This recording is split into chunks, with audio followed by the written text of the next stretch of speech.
गत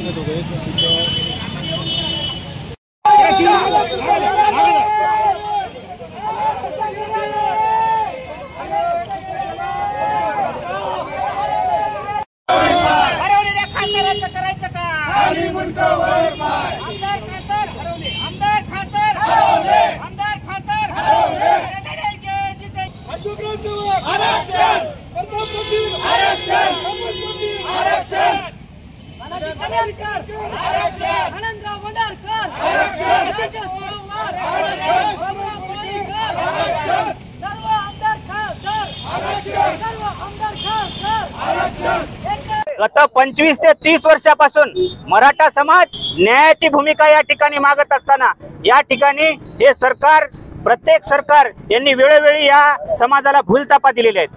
गेल्या 2 वर्षामध्ये मनोज जरांगे पाटील यांचं हे 8वं उपोषण आहे। आज 29 तारखेपासून त्यांनी आमरण उपोषण या ठिकाणी चालू केलेलं आहे। 8 वेळेस झाले ते आमरण उपोषण या ठिकाणी करत आहेत। आज 4था दिवस आहे त्या आमरण उपोषणाचा। आज त्यांची तब्येत खालावलेली आहे।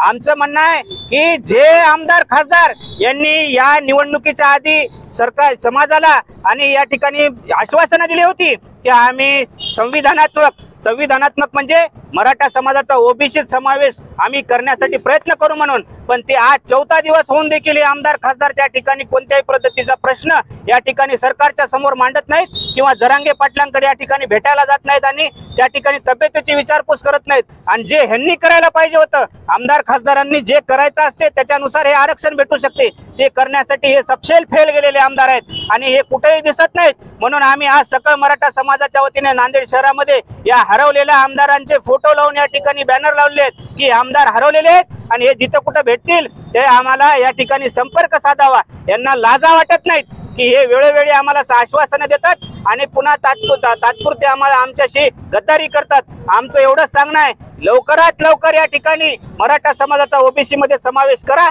अन्यथा पुढील परिणाम गंभीर होतील।